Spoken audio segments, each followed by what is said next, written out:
સુરતના સરથાણા સ્થિત convention hall ખાતે આયોજિત રાઇઝ અપ બિઝનેસ કોન્ક્લેવમાં ગુજરાતના નાયબ મુખ્યમંત્રીએ મુખ્ય અતિથિ તરીકે હાજરી આપી હતી। કાર્યક્રમમાં મોટી સંખ્યામાં યુવાનો અને ઉદ્યોગ સાહસિકો ઉપસ્થિત રહ્યા હતા। સુરત શહેરના સરસાણા વિસ્તારમાં આવેલા કન્વેન્શન હોલ ખાતે રાઇઝ અપ બિઝનેસ કોન્ક્લેવનું આયોજન કરવામાં આવ્યું હતું। રાજ્યના નાયબ મુખ્યમંત્રીએ મુખ્ય અતિથિ તરીકે ઉપસ્થિત રહી કાર્યક્રમને સંબોધિત કર્યો હતો। આ બિઝનેસ કોન્ક્લેવમાં ખાસ કરીને યુવાનો, સ્ટાર્ટઅપ સાથે જોડાયેલા ઉદ્યોગ સાહસિકો અને વ્યવસાય ક્ષેત્રે નવી તકો શોધી રહેલા લોકો મોટી સંખ્યામાં ઉપસ્થિત રહ્યા હતા।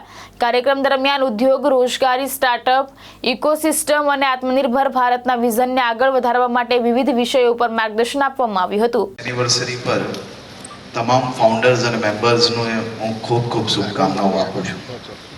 હું માત્ર બે જ વાત કહીશ કે તમે વિચારો, તમારું સપનું સાકાર કરવા માટે તમે એક પગલું આગળ વધો। રાજ્ય સરકાર તરીકે હું આપને વચન આપું છું કે તમારા એક પગલાની સામે અમે 10 પગલા તમારી સાથે ચાલવા માટે તૈયાર છીએ।